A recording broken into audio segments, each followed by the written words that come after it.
volgen. Nu rechts afslaan, de straat James Bondstraat.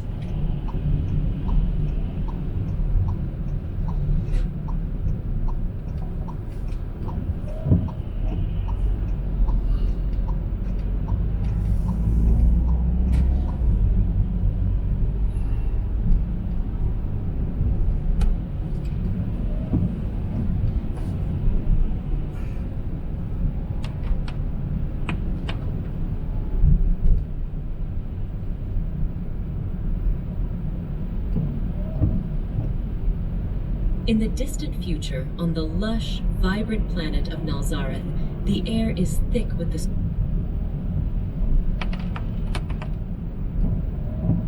Na 200 meter de rotonde bij de tweede afrit verlaten en de N313 volgen.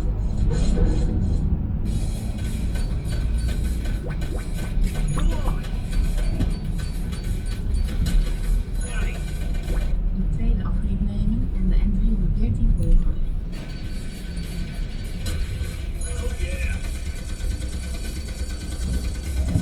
Blood sprayed from Ralph's shoulder as an alien plasma bolt seared his flesh, but he kept firing at the charging Bajorans because if his human squad failed here, the alien invasion of Cardassia Prime would consume them all.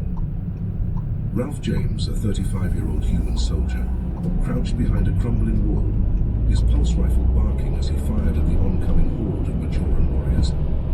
Sweat poured down his face inside his advanced power armor, its HUD flashing red with warnings of the suit's dwindling power reserves. Around him, the scattered remains of his once proud squad of 10 soldiers lay broken and bleeding, torn apart by the relentless onslaught of the Bajoran forces. The aliens, with their distinctive ridged noses, Over 600 meter rechts afslaan, N8. Their plasma swords and disruptor rifles cutting through the human defenses like a scythe through wheat. Ralph gritted his teeth, ignoring the searing pain in his left arm where a Bajoran blade had sliced through his armor and into his flesh. He knew that if the outpost fell, the vital communications array it housed would be lost, and with it, any hope of coordinating the human resistance across Nu rechts afslaan, N8. their eyes gleaming with religious fervor and bloodlust, closed in on the outpost, their weapons raised for the final assault. Ralph's HUD showed only 3 of his squad mates still alive, their life signs weak and faltering. He cursed under his breath, realizing that they were out of options and almost out of time. Suddenly a flash of movement caught Ralph's eye. Huddled behind a shattered wall, a young Bajoran girl, no more than 16 years old, cowered in terror, her eyes wide with fear. Ralph's finger tightened on the trigger of his pulse rifle, years of training and instinct screaming at him to eliminate the threat. But something in the girl's eyes made him hesitate. She was unarmed, helpless, and clearly just as scared as he was. In that moment, Ralph made a decision that would change the course of his life forever. Lowering his rifle, he lunged forward, grabbing the girl and pulling her to safety inside the outpost just as a plasma grenade detonated nearby, the explosion collapsing the entrance and trapping them inside. As the dust settled, Ralph looked down at the trembling girl in his arms, her eyes filled with a mixture of fear and gratitude. "What's your name?" he asked, his voice rough with exhaustion and pain. "Perixis," she whispered, her voice barely audible over the sounds of the battle raging outside. Ralph nodded, his mind racing as he assessed their situation. The outpost's communications array was damaged, and with no way to call for backup, he knew that their only chance of survival was to find a way out before the Bajorans regrouped and launched another attack. But as he looked down at Pixis, he realized that he had another mission now, one that went beyond duty or orders. He had to protect this innocent girl, no matter the cost. With a groan of pain, Ralph struggled to his feet, his injured arm hanging limply at his side. He glanced at his last surviving squad mate, a young private named Jensen, who looked back at him with a grim nod of understanding. They both knew the odds were against them, but they also knew that they had no choice but to fight, for Pixis, for humanity, and for the future of Cardassia Prime. With a groan, Ralph knelt next to Private Jack Wilson, his last surviving squad mate. Wilson's face was pale, his breaths coming in short, pained gasps as he clutched at the bloody wound in his side. Ralph pulled out the universal translator from his armor, the device's screen flickering to life as he tried to establish a connection with Pixis. "Can you understand me?" Ralph asked, his words translated into a series of guttural clicks and hisses by the device. Pixis nodded, her eyes wide with fear and confusion. "Yes," she replied, her voice trembling. I was separated from my family. The battle, it was so loud, so chaotic. I ran, ended up here." As the days passed, Ralph worked tirelessly to repair the damaged long-range communicator, his fingers deftly manipulating the delicate circuitry. Pixis watched him work, her curiosity overcoming her initial fear as she marveled at the strange technology of the humans. Ralph smiled, the first genuine smile he'd felt in days. "That's the transmit button," he explained, his words translated by the device. "When I press it, it sends a signal to my people, telling them where we are and that we need help." Pixis nodded, her brow furrowed in concentration as she tried to understand. Over the next few days, Ralph taught her basic English words and phrases, the two of them bonding over their shared struggle for survival. As they talked, Ralph learned more about Pixis's life on Bajor, the hardships she'd faced as a member of the lower caste. "I was born into servitude," she explained, her eyes downcast. "My family, we were little more than slaves to the upper castes. We had no rights, no freedom." Ralph's heart broke for the young girl, the injustice of her situation all too clear. "On Earth, everyone is equal," he told her, his voice filled with conviction. "No one is born into servitude. No one is treated as less than human." Pixis's eyes widened in wonder as Ralph told her stories of Earth, of the vast cities and towering skyscrapers, of the endless expanse of the human empire stretching across the stars. For a moment, the horrors of the war seemed far away, replaced by a sense of hope and possibility. But as the days turned into weeks, their supplies began to dwindle, and Ralph knew that time was running out. He worked feverishly on the communicator, his fingers raw and bleeding from the constant effort. Just as he was about to give up hope, the communicator crackled to life, a faint signal pulsing through the static. Ralph's heart leaped with joy as he sent out a distress call, praying that someone, anyone, would hear it. But before he could celebrate, the outpost shook with the force of an explosion, the walls crumbling around them as the Bajorans launched another attack, this time with heavy artillery and air support. "Get down!" Ralph yelled, grabbing Pixis and Wilson and dragging them to the deepest part of the outpost. The trio huddled together as the world around them shook and crumbled, the sound of weapons fire and... "Just yesterday, I was telling my buddy to give Warrior a try. I became a Holy Knight in a day and started idle farming mobs at the Deluxe." As the world around them shook and crumbled, the sound of weapons fire and explosions filling the air. The Bajoran artillery fire grew heavier, slamming the outpost walls with greater frequency. Suddenly, an explosion ripped a gaping hole in the roof. Huge chunks of concrete collapsed, burying Private Wilson in the debris. Ralph gasped in shock as a heavy beam slammed onto his legs, trapping him under the rubble. He coughed up blood, struggling to stay awake from the crushing pain. Pixis screamed and ran to Ralph, pulling at the concrete slabs that pinned him. With a grunt, Ralph lifted a hand, shoving the girl away just as another deafening blast shook the room. More ceiling caved in, showering them in dust and debris, and completely burying Ralph. Pixis sobbed, clawing at the broken concrete, desperately trying to find Ralph under the pile. Without warning, a blinding white light flooded the destroyed outpost. Pixis blinked, shielding her eyes as a human dropship hovered into view, its plasma cannons still glowing from blasting a hole through the wall. Heavily armed soldiers in power armor leapt from the ship's hold, storming into the room with weapons drawn. Their leader, Sergeant Thompson, barked orders as the squad fanned out to secure the area. Two soldiers grabbed Pixis, who kicked and thrashed, yelling in Bajoran. Unable to understand her, they wrestled the girl to the ground, restraining her. Thompson surveyed the destruction, his eyes falling on a bloody hand protruding from the rubble. he quickly directed his men to start digging. After several tense minutes, they pulled Ralph's broken body from the debris. He was unconscious, his armor crushed and his legs mangled.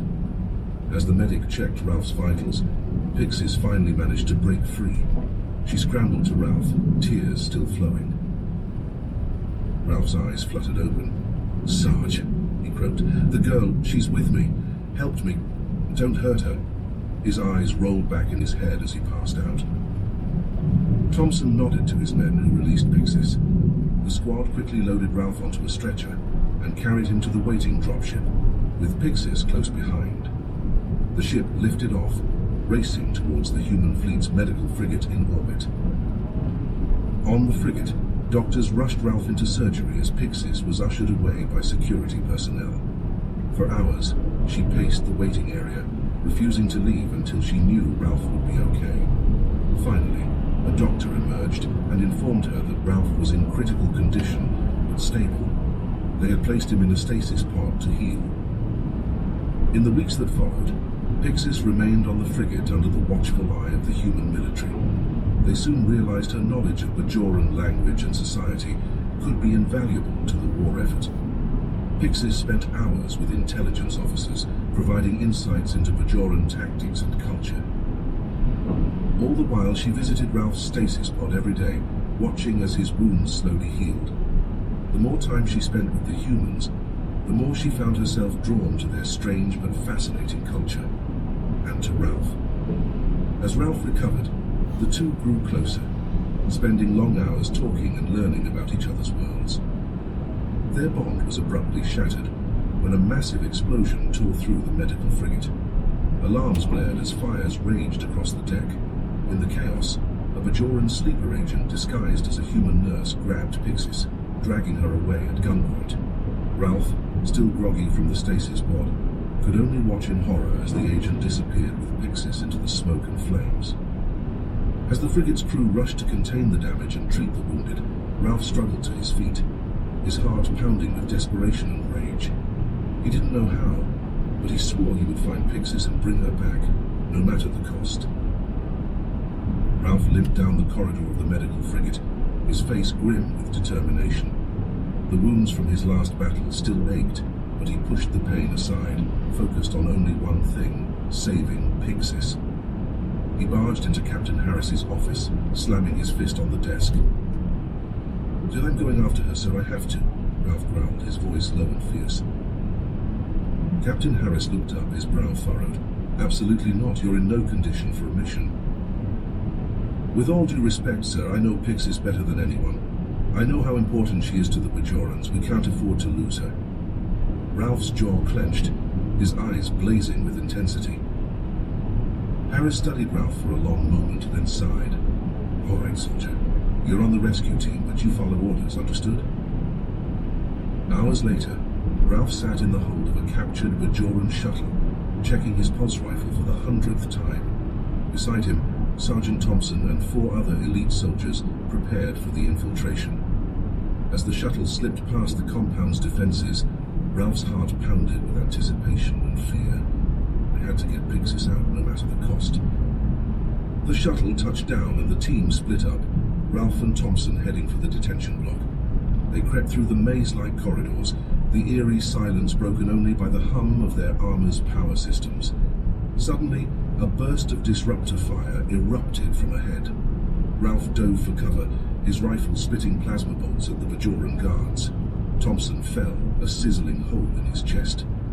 Ralph cursed, dragging his friend behind a pillar. Thompson grabbed Ralph's arm, blood bubbling from his lips. "Go get the girl," Thompson gasped, then slumped back dead. Ralph gritted his teeth, tears stinging his eyes. He had to keep moving, for Thompson, for Pixis. He charged down the hall, rifle blazing, cutting down Bajorans left and right. At last, he reached the detention area. His armor's sensors homed in on Pixis's cell. He blasted the door open, rushing inside.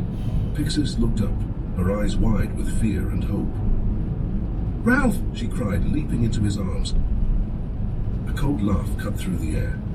Ralph spun to see a tall Bajoran woman step from the shadows, her uniform emblazoned with the insignia of a high-ranking military officer. "You're not going anywhere," she sneered. "I am Kira Nerys, and you will pay for your crimes against Bajor." Kira lunged at Ralph, a plasma blade flashing in her hand. Ralph shoved Pixis behind him, meeting Kira's attack with a ferocious counter-strike. They clashed in a whirlwind of fists and blades, Ralph's injuries screaming with every movement, but he fought on, rage and adrenaline surging through his veins. With a final brutal blow, he slammed Kira into the wall. Is this the best survival game ever made? Welcome, players, to the post-apocalyptic world. Surging through his veins.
With a final brutal blow, he slammed Kira into the wall, knocking her unconscious.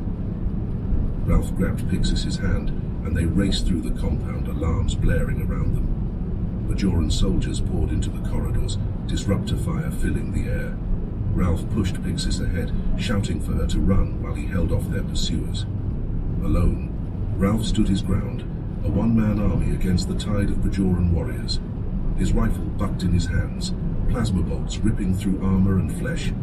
But still they came, an endless wave of fanatical soldiers. Just as Ralph's rifle clicked empty, a deafening roar shook the compound. The walls buckled and cracked as a massive orbital bombardment rained down from above. The human fleet had arrived, their weapons tearing the Bajoran base apart. Ralph ran, dodging falling debris and explosions, fighting his way to the extraction point. There Pixis waited, eyes filled with tears of joy as Ralph stumbled into the shuttle. The hatch slammed shut, and the shuttle rocketed away, leaving the shattered remains of the compound behind. As they soared into space, Pixis turned to Ralph, her hand soft on his cheek. "I love you," she whispered, her lips meeting his in a fierce, passionate kiss. As the human fleet celebrated Ralph and Pixis' return, Admiral Garcia personally welcomed them aboard the flagship Indomitable. In a solemn ceremony, he pinned the Medal of Valor on Ralph's chest and granted Pixis asylum within the Empire. "Your bravery and sacrifice have turned the tide of this war," Garcia declared, shaking their hands firmly. "With your help, we will crush the Bajoran threat once and for all." In the weeks that followed, Pixis worked closely with the fleet's intelligence division, sharing her intimate knowledge of Bajoran society and military tactics. Her insights proved invaluable, allowing the humans to anticipate and counter the enemy's moves with unprecedented precision. Meanwhile, Ralph threw himself into his new role as a tactical officer, spending long hours in the Indomitable's war room, poring over star maps and battle plans. In quiet moments, he and Pixis would steal away to the observation deck, dreaming of a future together once the war was won. But their respite was short-lived. Enraged by their defeats, the Bajorans launched a devastating counterattack, their ships dropping out of warp with alarming speed and precision. At the heart of their armada loomed a monstrous dreadnought, the soul of the prophets, its hull emblazoned with sacred sigils that glowed an eerie blue. The Bajoran onslaught caught the human fleet off guard, their plasma cannons and disruptor torpedoes tearing through shields and hulls with terrifying ease. The Indomitable shuddered under the barrage, alarms blaring as crew members rushed to contain the damage. On the bridge, Ralph gripped the tactical console. his knuckles white as he watched the soul of the prophets carve a path of destruction through the human lines. "We need a plan, and fast," he growled, his eyes locked on the view screen. Pixis, standing beside him, suddenly stiffened, her eyes widening with realization. "The sacred chamber," she whispered, her voice barely audible over the chaos. "That's the key." "The soul of the prophets," Pixis explained, her words tumbling out in a rush. "It houses an ancient relic, a sacred orb that the Bajorans believe grants them divine protection. If we can destroy it, their morale will crumble." Together they hurried to the Admiral's ready room, laying out their plan in urgent tones. Garcia listened intently, his expression grim. "It's a long shot," he said at last, "but it may be our only chance." I accidentally kissed a dragon. Now the dragon's father wants me to sleep with her, and if I refuse, he will... "It's a long shot," he said at last, "but it may be our only chance." Within the hour, Ralph and a hand-picked team of elite soldiers, including a newly recovered Sergeant Thompson, boarded a stealth shuttle and slipped past the Bajoran defenses. As they closed in on the soul of the prophets, Ralph felt a knot of tension in his gut. Everything hinged on this moment. Plasma fire filled the air, the stench of burnt flesh and ozone choking Ralph's lungs as he fought his way forward, his rifle bucking in his hands. Beside him, Thompson let out a battle cry, his blade flashing as he cut down the enemy with ruthless efficiency. Step by blood-soaked step, they pushed deeper into the ship, the drumbeat of war pounding in their ears. At last they reached the sacred chamber, its doors emblazoned with intricate carvings that seemed to writhe in the flickering light. Ralph pulled the charges from his pack, his heart hammering as he approached the ancient relic. But before he could plant the explosives, a familiar figure emerged from the shadows, her eyes blazing with hatred. "Kira," Ralph snarled, his hand tightening on his rifle. The Bajoran warrior smiled coldly, a plasma sword igniting with a hiss. "You didn't think I'd let you destroy our most sacred artifact, did you?" With a roar, she lunged forward, her blade clashing against Ralph's in a shower of sparks. Around them, the battle raged on, plasma bolts and disruptor beams crisscrossing the chamber in a deadly web. Ralph gritted his teeth, his muscles burning as he parried Kira's blows, the heat of her blade searing his skin. He knew he had to end this quickly, before the Bajorans could regroup and overwhelm them. In a desperate gambit, he feinted left, then dove right, rolling under Kira's sword and coming up behind her. With a savage cry, he brought his rifle to bear, a plasma bolt catching her square in the back. Kira staggered, her eyes wide with shock and pain. But even as she fell, her hand lashed out, a hidden knife flashing towards Ralph's throat. Ralph twisted, barely avoiding Kira's plasma blade as it sizzled past his face. He stumbled back, his rifle clattering to the floor. Kira pressed her advantage, her sword a blur of crackling energy as she forced Ralph against the wall. With a savage grin, she kicked his legs out from under him, sending him sprawling to the ground. "That's over, human," Kira snarled, raising her blade for the killing blow. "Your pathetic empire ends here." Ralph's eyes widened as the sword arced down towards his throat. Suddenly, a disruptor bolt slammed into Kira's chest, hurling her across the chamber.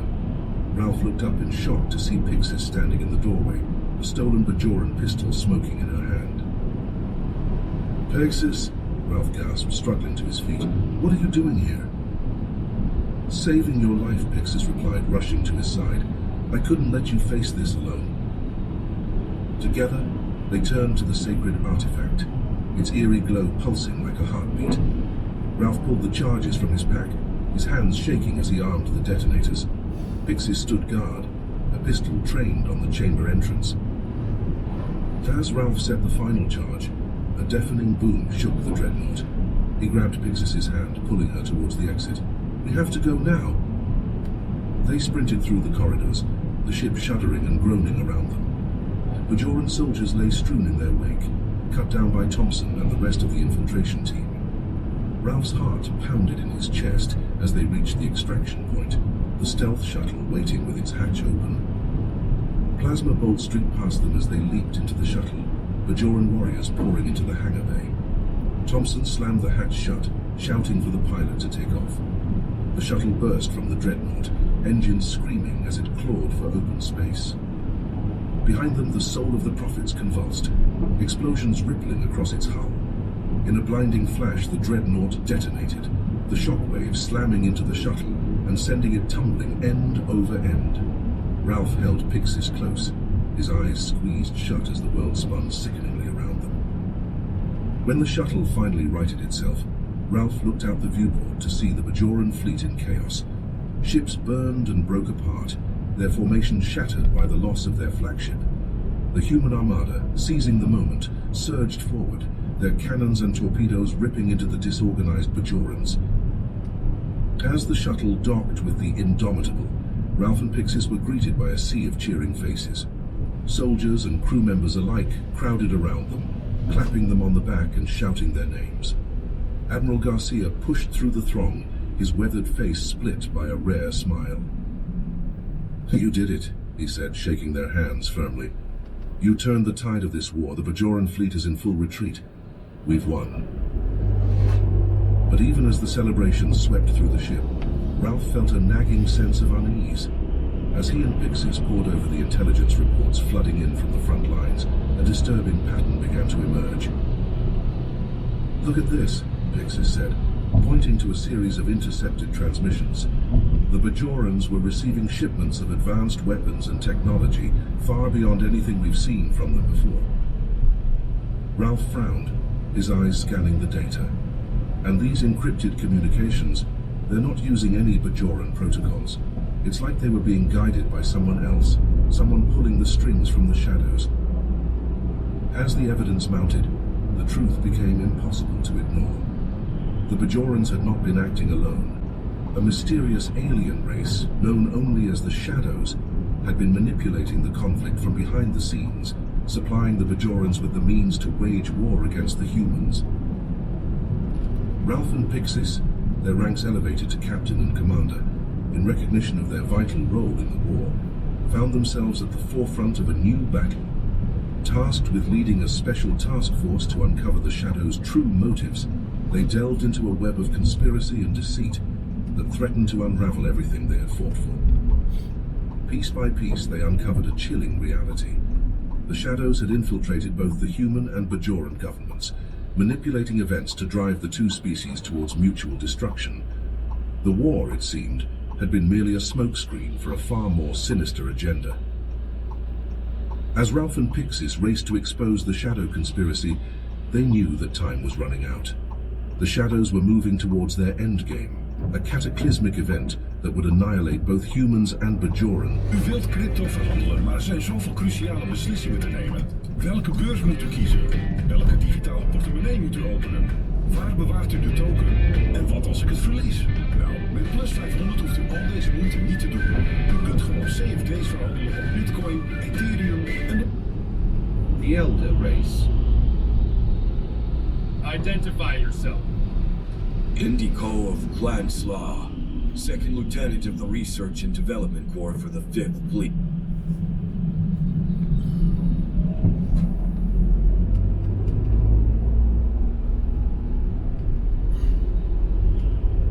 Blood sprayed from Ralph's shoulder as an alien plasma bolt seared his flesh, but he kept firing at the charging Bajoran.